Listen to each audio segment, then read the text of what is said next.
Hey everybody, it's Chris Fafalius. I figured it was about time that we threw another old episode of The After Party out here on the main Chris DeMakes a podcast feed, and considering that Stephen Egerton was our guest this week, I thought that this was a good one to share with everybody. In this episode, Chris and I talk about our favorite Descendents songs, which, yes, is hard to narrow down, but I think we did a good job. We released this episode to our supporting cast back on May 9th of this year to coincide with when Milo was on the podcast to talk about the song Hope. Go back and listen to that episode if you haven't. It's great. And at the risk of beating a dead horse here, joining our supporting cast at ChrisDeMakes.com is the best way you can support Chris DeMakes a podcast if you enjoy the show and want to keep it going. You'll get weekly bonus episodes and a giant back catalog of episodes like this one you're about to hear for the cost of a nice cup of coffee per month. Supporting cast is basically just like a Patreon, and the bonus episodes will be automatically pushed to wherever you listen to podcasts when they come out. It's convenient, it's entertaining, it's educational, it's inexpensive, and it helps us keep going with the podcast. What more could you ask for? Just head to ChrisDeMakes.com.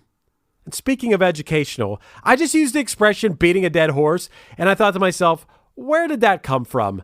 Well, in case you were wondering the same thing, the origin of the expression beat a dead horse comes from the mid-19th century when the practice of beating horses to make them go faster was often viewed as acceptable. That's pretty mean. But anyway, to beat a dead horse would be pointless as it wouldn't be able to go anywhere. An early written form of this popular idiom is found in an 1859 issue of the London paper Watchman and Wesleyan Advertiser, and it says, "It was notorious that Mr. Bright was dissatisfied with his winter reform campaign, and rumors said that he had given up on his effort with the exclamation that it was like flogging a dead horse." Okay, I've talked enough here. I hope you all enjoy this episode of The After Party. Here we go. From May 9th, 2022, this is the episode titled Favorite Descendants Songs. Welcome to the after party. Ready, set, let's go. Welcome to the after party, the show after the show. Learn a little something new.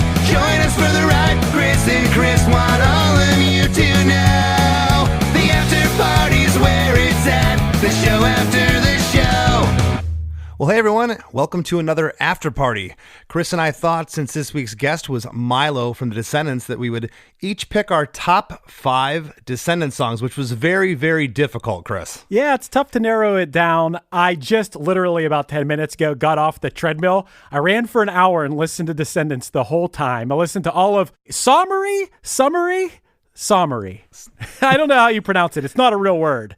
Did you know it's not a real word? Well, no, I think it's a play on words of summary, like a summary of a chapter in a book. But in this instance, it's spelled Somery. I'd say summary. Right. But I don't get the joke. Is there a pun there or something? It doesn't really matter. Well, yeah, I think it's a summation. It's kind of like their greatest hits, that record, and you know, they've always had wacky spelling, so who knows? Yeah, I don't get it. We'll have to figure out what that means. But yeah, man, this was not easy to narrow down. And you and I didn't exchange lists beforehand, so I'm interested to see if we pick any of the same songs. Yeah, for sure. Well, a couple things here.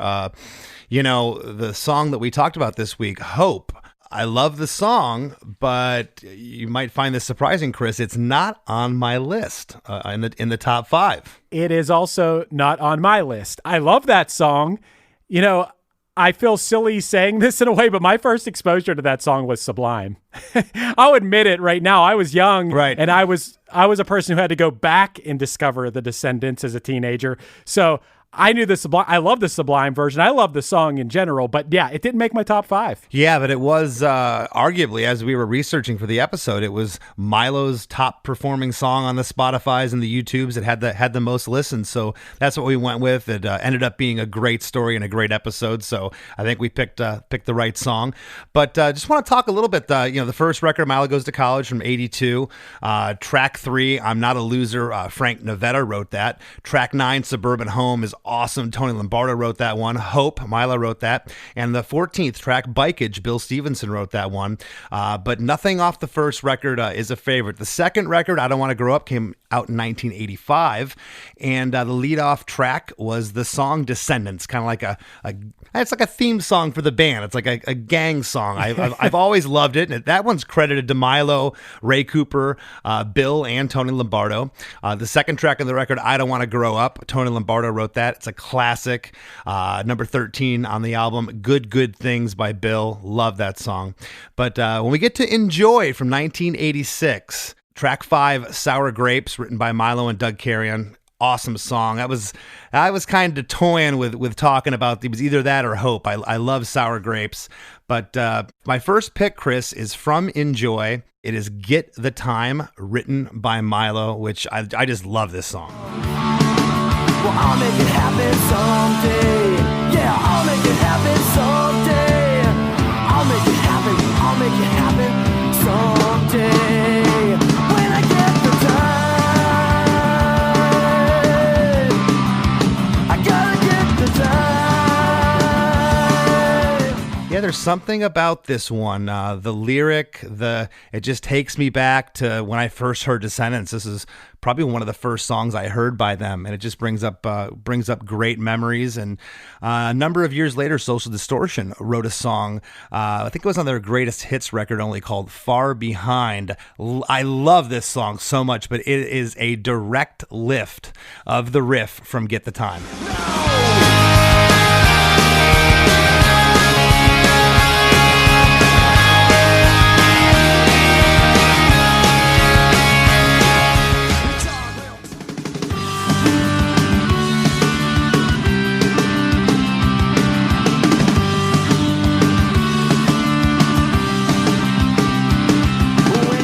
People are going to have to make their decisions. I obviously put clips of both of them in here. So you make the call. Did Social D lift the riff? Well, I think they did, Chris. And we played with Social Distortion in Australia some years ago. I'm backstage hanging out, and Johnny Two Bags comes up to me and says, "Hey, man, just want to let you know that my sister's a huge fan of your band. Can I get this shirt autographed?" He had bought a Less Than Jake shirt. I'm like completely freaking out. Social D is one of my favorite bands, and then I say to him, "Hey, man, I'm fanboying at this point. Are you gonna play Far Behind?" And he's like, "No, man." He goes, Mike won't play that because it's a direct rip off of Get the Time from the Descendents. Wow. So you got confirmation. I did. But what's first on your list? It's my favorite Descendents album. You skipped right over it. But my first pick, I'll go with one that you mentioned, Good Things. Awesome. From the I Don't Want to Grow Up album. I've been thinking good things about you.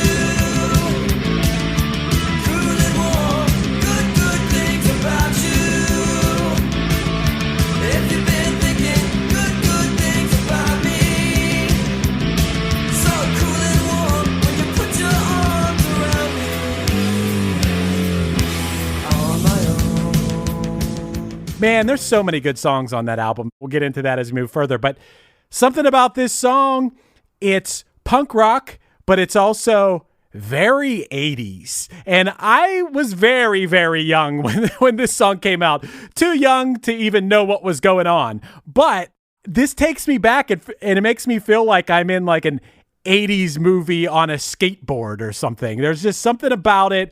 It's a love song, but it's also punk rock, but it's also of the time or something. I just love it. It puts me in such a cool mood. When we were on the Caffeine Nation tour with Descendents, when they played this thing, and I was sitting there listening to this song, and I'm saying, and to your point, it almost feels like this 80s thing, but it almost sounds like it could have been like a 70s, like maybe yacht rock song that they kind of made into a punk rock song. It just has that, I don't know, that poppiness to it. And Bill's always been a pop guy. He wears it on his sleeve, and I love Good Things as well. It's a great song. The way those verses are just so bass heavy, and there's just so much dynamics for a young punk rock band. They show a lot of range on that song, I think. Yeah, no. And again, getting to watch them, I've talked about this before, getting to watch them on that tour, it was just incredible every night, and hearing these songs and seeing people 10 years after the fact that they had been recorded, more than 10 years, just losing their minds. It was awesome. Well, what do you got next on your list, Chris? Well, the next record was entitled All, which, as some of you may know, All became the band after Descendents, which was basically Stefan Egerton on guitar, Carl Alvarez on bass, and Bill Stevenson on the drums. And they had a couple different singers in All, but the All record from '87 was the first album with Carl and Stefan. Coolidge is a classic that Carl wrote, the second track on the record. Van is awesome. Milo wrote the lyrics to Van, and Stefan and Carl wrote the music. And if you haven't heard Van, go listen to it. It's hilarious, and it encompasses everything about touring life, and living out of a van. It's your transportation. It also doubles as your hotel room and everything else. But my second favorite Descendants song is off this record. I absolutely love this song. It's a Bill track. Probably one of the first songs I heard by them and instantly fell in love with it. Clean Sheets.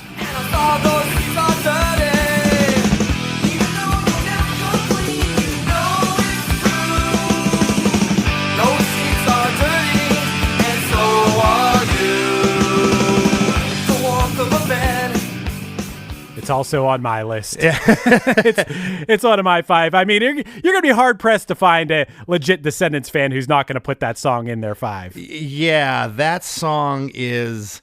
I've said this before on the show. Could you imagine if this band at the height of their popularity, or, like if when punk first broke out, Green Day and Dookie, if this would have been the follow-up single, The Basket Case, if they would have recorded Clean Sheets, it's a perfect little pop punk masterpiece. It's awesome.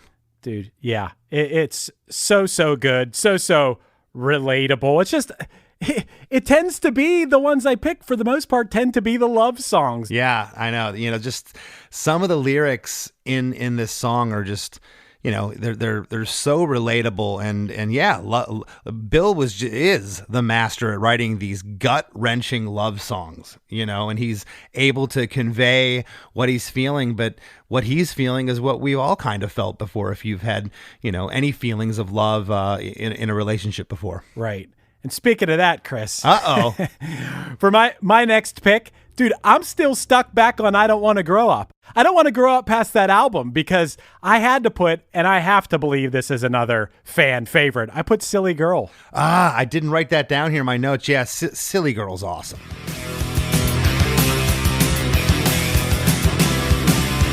Started on a summer Sunday, pink dress on the setting sun.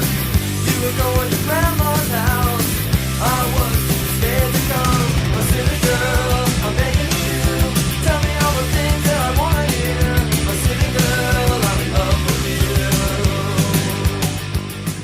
you. So good. Yeah, it's just another one where, just like with Good Things, it makes me feel like I'm in the 80s, and it's just this perfect love song. That melody, silly girl, I'm begging you, and the harmonies on those, it's just it's a perfect, if we're talking about the grandfathers or forefathers of pop punk music, that is just the perfect blueprint for a pop punk song, I think. It is, and I kind of touched on it in the main episode with Milo, but these guys were just they were kids. They were writing these songs. They never, ever in a million years thought that they would have legs, that he'd be talking about hope 40 years later, that people would still be, singing Silly Girl back to them all these years later.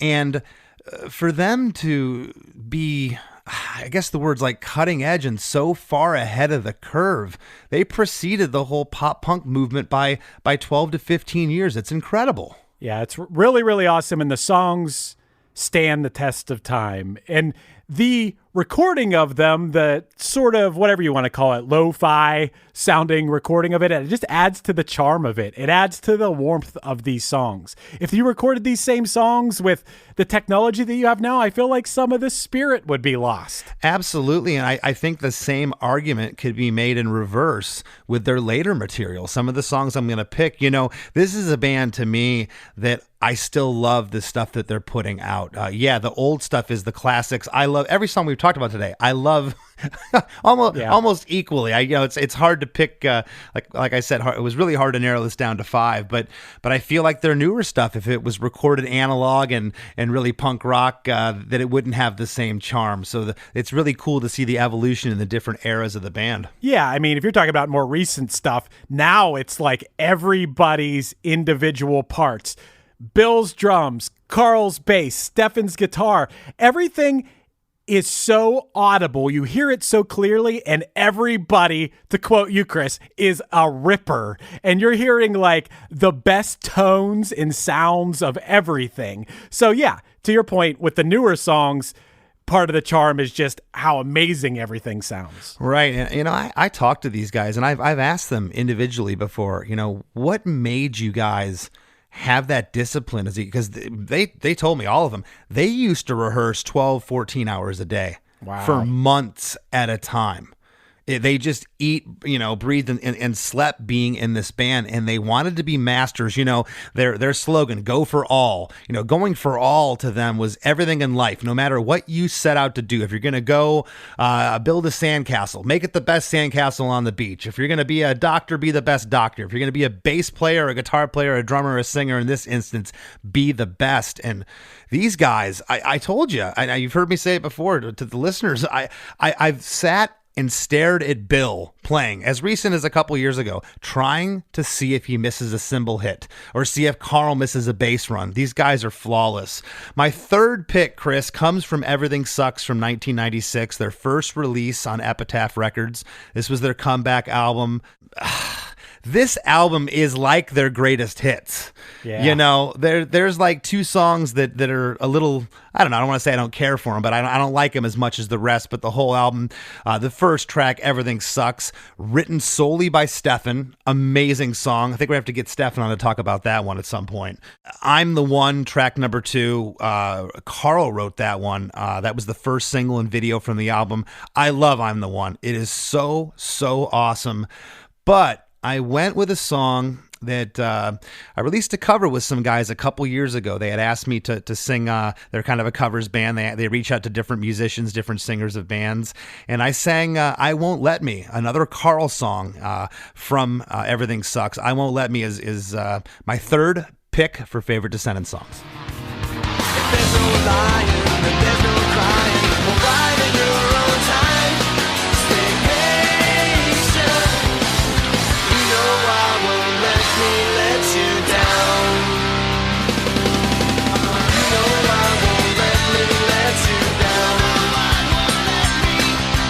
You know I won't let me let you down. It's also on my list. Is it? It is. And, I was having a hard time choosing, I didn't want to do more than 2 from this album.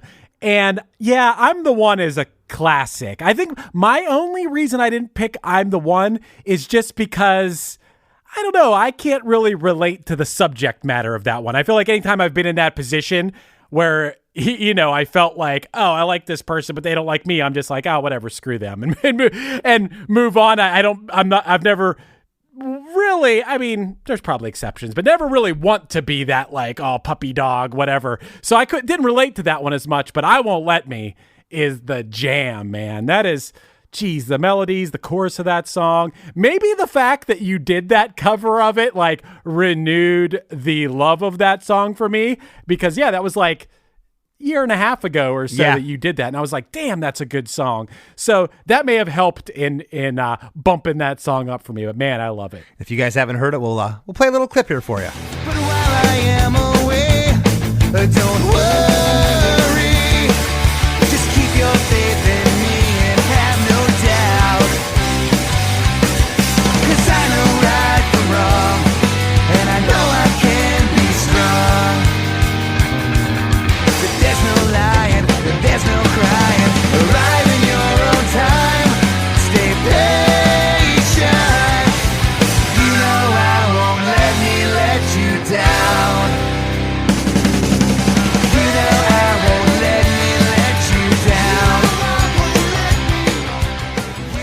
Hey everybody, we're going to take a quick break for a word from our sponsors, but we'll be right back with part 2 of this very fun Descendents-themed episode of the After Party. Hey, this is Chris Santos, host of Delirious Nomads, the Blacklight Media podcast, part of the Sound Talent Media Podcast Network. Delirious Nomads is a podcast about all things heavy metal, as well as breakdowns of your favorite combat sports.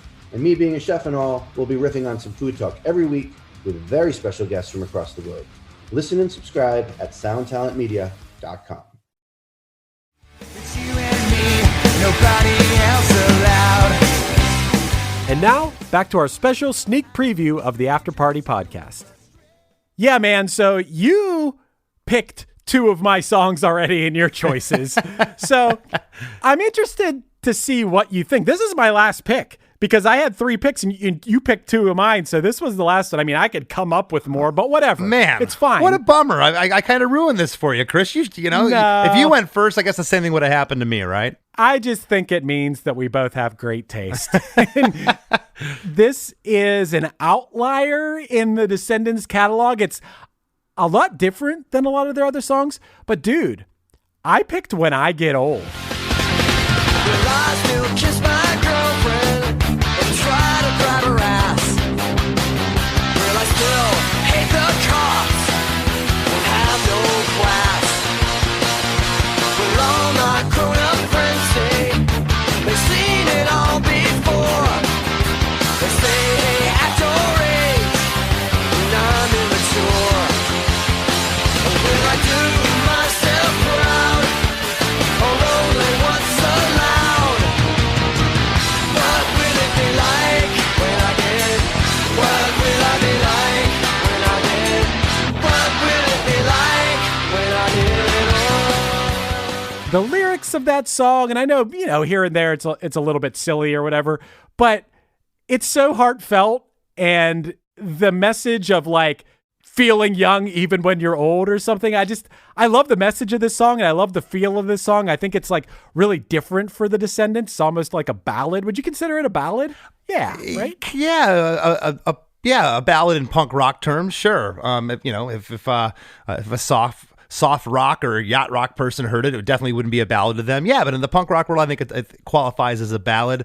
I love this song, and I remember being on the tour with them back in the day, and they'd play this, and they had about 10 years on Less Than Jake age wise, and I would just sit there and be like, God, these guys think they're old? They're not old. Are they talking about now? Or are they talking about when they really get old, when they're 70? And to see them play this song to this date is so cool. Just such a feel good song. It is, and I'll tell you what, man. I don't think that as you get older, you gotta pretend that you're younger than you are or anything. But I also think that you're only here once, and you gotta live your life to the fullest and enjoy it. And that's what this song makes me feel. I'm not a big fan of people sitting around and complaining about their ailments and talking about how old they are. That tends to annoy me because I think that in the grand scheme of things, you're only as old as you feel. Yeah. And I know there are certain things you can't help. If you feel really bad because of an ailment, yeah, that's different. But I feel like there's a lot of people who are in good health and good shape that like to bitch and moan about getting older when, there's a lot of good things just about being alive. And I think that is the theme of this song. I think that's how this song makes me feel. Sure. We is another song from this album, Rotting Out, Sick of Me. I love that one. Yeah, just like I said, I in my notes I had written, this whole album is kind of a greatest hits. There's really not a bad song at it, and for them to come back after, I say come back, all continued on after Descendents. They were out touring and playing all those years. Albeit Milo wasn't there with different singers, but the family unit of Bill Carl and Stefan was still intact, and they were playing. So yeah, it's a comeback album, but these guys never really stopped. But what I was making mention of is that I could not believe when I heard this record in '96. I was absolutely floored when I heard it because sonically, they had Andy Wallace mix the album. And by this point, Stefan and Bill, they knew what they were doing around the studio. The blasting room, that's where they recorded it. They had top gear. They knew what they were doing. Andy mixed it, hit a home run with this thing. But just the musicianship, everything. And again, all never stopped. The band was out there steamrolling town to town. They were on the road 8, 9, 10 months a year doing their thing, honing their craft, getting better as musicians, as if they could get any better, these guys. And when I first heard this record, I was blown away. Had no idea it was coming out. Had no idea that they were getting back together. Les and Jake had pulled into New York, and we stayed with a dear friend of ours named Matt Rosenberg. Hi, Matt, if you're listening. And Matt let us stay at his apartment in the city, and we're hanging out after the show, and he said, "Hey, have you heard this?" And he hands me an advanced cassette of Everything Sucks, and I'm like, "What is this?" He's like, "New Descendents album." I'm like, "What?" And Roger and I popped it in and just were mesmerized, and went out and bought it the next day, and probably listened to it 1,000 times on subsequent tours after that. But my fourth pick comes from the Cool to Be You record from 2004. This was an album they released on Fat. Nothing With You is a song Milo wrote that I love. Maddie is a song about Bill's stepdaughter that's heart-wrenching, that is a great song. Milo's got another one here called Tack, the 12th song that is awesome. There's something about the snarl and piss and vinegar in his voice on that track that I just love. But the song I picked, my fourth favorite Descendents song, is One More Day by Bill Stevenson that we talked about with him on our show. Can't get anywhere, pretending that I don't care, lying to everyone I see, when the only thing I needed was one more day, like yesterday. I picked you up and put me down, wish you were still around, for one more day, like yesterday, when you. Yeah, it's hard not to put that one on the list after that episode. Melodically and musically, the song is awesome, but then when you hear the story behind it, yeah, it's pretty dumb I left that one off my list. Maybe why I did is just because it's just so sad. I after hearing Bill talk about it, I feel like the music's uplifting, but the story's amazing. I think that's a great choice. Yeah, I totally agree with you. I mean, this song, as if I could even love it more. But, for the listeners, Chris is always on these episodes. I think you've missed like 2 where you had prior engagements where you couldn't be on the episode. He's always in the wings in the back taking notes so we can do our wrap up afterwards. This particular one, I can't recall the exact reason why. It was because of something with Bill's audio, so you guys had to do it over the phone. That's so right. You guys both had a mic set up, and then you just basically had your phones on speaker or something because it was something with Zoom or whatever. Yeah, we were each listening in headphones from our phones so it wouldn't bleed through the mics. That's right. That's what happened. And I get done with this episode, and I remember calling you, and I just said, man, I feel like Barbara Walters. I just got the Pulitzer Prize. I got like the best interview ever. Like, this is just... Right. Heart-wrenching. There was moments where I was choked up. Obviously, Bill was very emotional, but I loved this song before then. This is one of those tracks I mentioned earlier, Chris, that I don't think could have been recorded back in 1982 or 83. They weren't ready. They weren't mature enough. They hadn't lived enough life yet to write a song like this. I've said it before. I'll say it again a million times. The thing that's cool about the Descendents is, you listen to Descendents and all. That's a good point you brought up, that, yeah, the Descendents came back and they had this amazing album, but the 3 out of the 4 guys never stopped. They've been recording album after album after album and getting better and better at their craft. So yeah, it's a giant lift in every aspect when they come back, but that was a gradual process from album to album for 3 out of the 4 of them. The thing that I was going to say about Descendants and all is you hear the things they're singing about in their lyrics being things you experience as you progress through life. So yeah, you go back to the songs from 1982 and they're singing about, sleeping on floors and singing about their van and silly things. And then you fast forward 25, 30 years and they're singing about things that you experience when you're in your 30s and 40s and 50s, divorce and losing parents. And I think that's an a really awesome thing about this band. Oh yeah, they've always wore their hearts on their sleeves. They tell it like it is, and that's why they're they have such a rabid fan base that connects with these lyrics. And jumping back to what you were saying a moment ago of what I was talking about earlier with the whole All thing, for the listeners, you should go check out. It's all over YouTube. The Everything Sucks demos. Chad Price from All, the third singer in All, Chad sang on most of the demos on that album, which is unreal. Milo basically just went in and re-recorded a lot of that. So a lot of those songs were to be the next All album after Pummel, and they ended up being on Everything Sucks. So it just goes to show you how interchangeable really the bands were. They were kind of at some point, I think Milo might even have mentioned his episode that I think it was like 1993, Chad lost his voice, and they were in New Jersey somewhere, and he sang, he went and sang a show for All, and the fans just went nuts. I think it was at City Gardens in Jersey.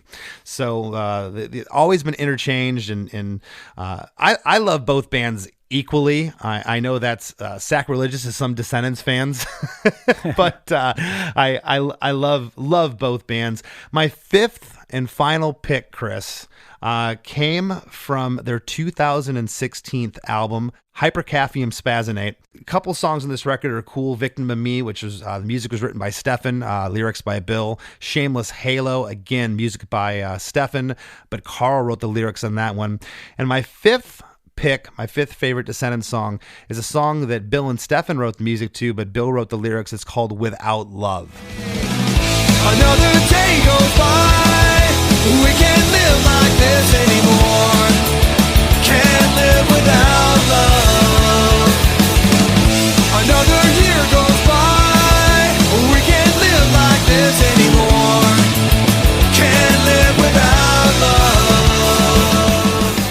That's a good one. I forgot about that one. I didn't even come that recent when I was thinking of my list. I don't think it'd be in my top 5, but that's a great one, man. Yeah, that song is awesome. And honorable mention, they released a record last July 2021 of songs that were recorded in 2002 when Tony Lombardo was still alive. It's called Ninth and Walnut, and they finished the album. Milo went back and sang it. It was a lot of old ideas, unfinished songs from back in the day that they, in 2002, went and recorded. I think the foundation of these songs, maybe bass, drums, and guitar, went in and finished them and released it. I heard a song called Sailor's Choice. It's the first song off the record. I believe Tony wrote it, and was pretty cool, but I never got into the record. I just kind of just haven't listened to it. I was recently on a UK tour, and Roger brought up, have you listened to Ninth and Walnut? He's like, dude, it might be my favorite Descendants record. It is awesome. So now I'm stoked to go dive back into to that album, and maybe it'll displace one of my 5 here. But Without Love, man, this song might be my favorite Descendants song. Wow. Yeah. Okay. They're, and you said it a moment ago, they have run the gamut over the years, from songs about their van to silly songs to the All Logistics, all these, songs about farting and other things, just juvenile stuff, to songs about loss and love and hope. And this song, there's something about the minor chord structure that Stefan plays here. It just gives me a lump in my throat. It just makes me sad without even hearing one lyric of the song. Absolutely love this song. It's like I said, probably my favorite Descendants tune. It goes without saying that we could add so many more songs to this list. Yeah. And, you mentioned earlier that you like both bands equally, and I don't know if this is sacrilegious, but I lean All, actually. And that, that's probably just because I discovered All before I discovered the Descendants. Mm-hmm. All, when I was at an impressionable age, All Pummel came out. And, I was exposed to it because of 120 Minutes. So it was kind of like I discovered All first, and then I went back and listened to Descendants. So maybe that's why, I don't know. Obviously, it's mostly the same band, but I think I might like more All songs. But both of them, I consider them all one big thing, and so many good songs. Yeah, and for the listeners, if you haven't checked out All, go check them out. They're absolutely amazing. And I actually saw All first in 1992. Didn't see Descendents until we played with them opening night in Minneapolis of that tour in 97, and was just blown away. And then, of course, after that, we ended up doing more touring with All. We toured with All more than we ever did with Descendents. Did a bunch of runs with them, and always been a blast. I saw you at Club Laga on that tour. Yeah. It was great memories. So anyways, man, this has been a lot of fun going down memory lane. It was awesome having Milo on. He was so much fun to talk to. And maybe, like I said, maybe we'll get Stefan next. Talk about Everything Sucks. I'd love it.